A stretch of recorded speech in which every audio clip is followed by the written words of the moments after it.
a journey of discovery.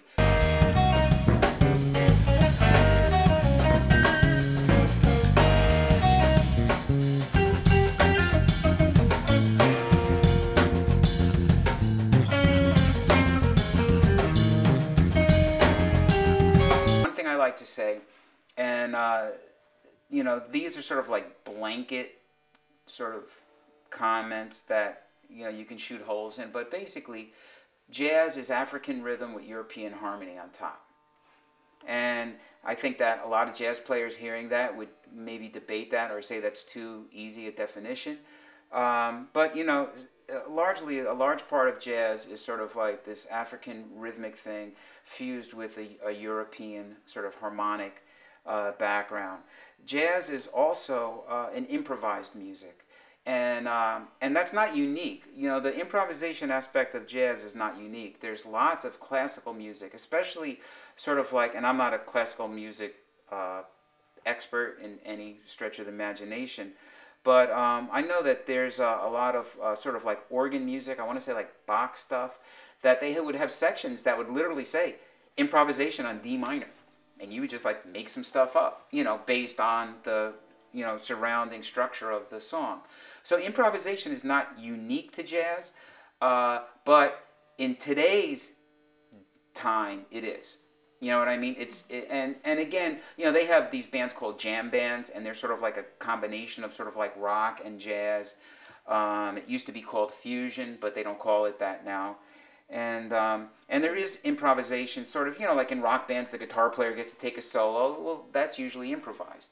But again, improvisation just plays a large part of this music. Now, if you look at another really interesting kind of music is the Jamaican, you know, reggae, ska, that kind of music. I got to work with a group called the Scatolites, and it was through a good friend of mine, Joe Ferry, who teaches at the college here. And he produced 2 of their records, and I got to do arranging and co-producing with him.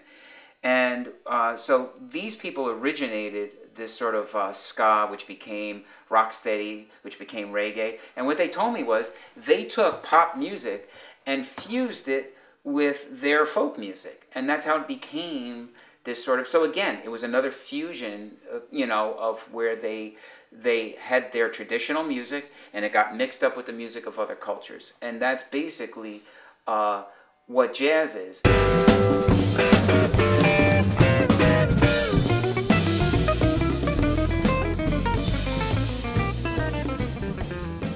Jazz is such a vast, giant music now that when you say jazz, I mean, does it mean like Dixieland jazz? Is it smooth jazz? Is it jazz fusion? Is it bebop? Is it standards? Is it swing? You know, it's like saying, you know, like how does a rock tune start and end? And you could think of like, well, Metallica, Slipknot, the Archies, you know, those are rock bands, you know. So I would say in general, you know, and also, you know, there's free jazz, you know, and that's a whole other way out, you know, thing. But I would say that all of jazz works within confines, all right?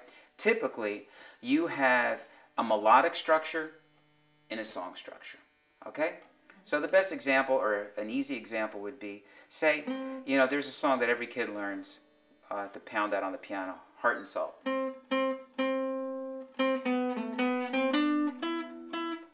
Right?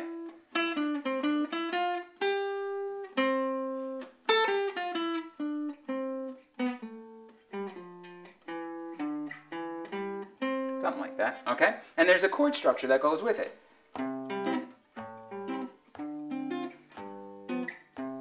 Okay, so you got these chords.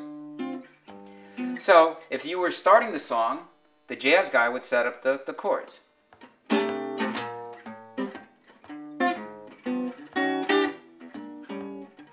Then the horn guy would come in.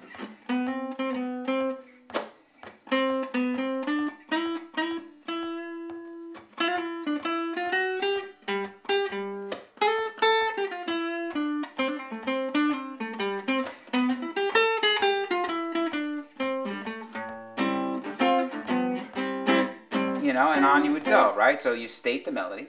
Then you could take a solo over this structure. Right? So he could play over that, but I could also change up this chord structure.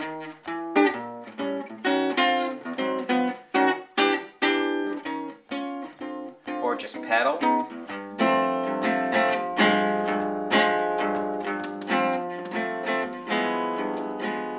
Back.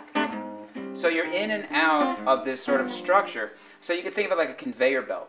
The song is always moving past, all right? The players know where they are in the song, and they lay stuff on top of it, like laminates, you know? And so you could add and take away, and depending on the players, how far out do you want to go? But then eventually, at the end of the song, you come back to the melody. And then you got to end it.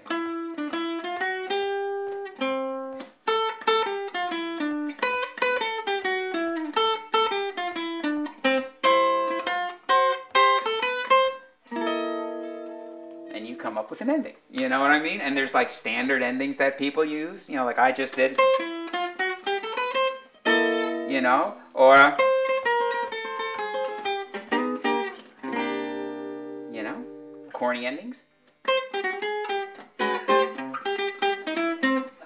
you know, I mean, whatever you want, you know. That's pretty much it. You know, we work within a structure. We're aware of it happening, you know, because things are happening in real time. And so, you know, I always love to use the idea of, you know, Lucy, I Love Lucy, when they had the show with the chocolates on the conveyor belt, and that conveyor belt is bringing out them chocolates, and they just keep coming, and she's got to figure out what to do with them. And that's how the song is. The song keeps going by no matter what you're doing over it. So you need to know, where are we? Are we in the beginning? Are we at the middle? Are we at the end? Has it started again? And, you know, it's the fun of it. It's fun. It's like a challenge.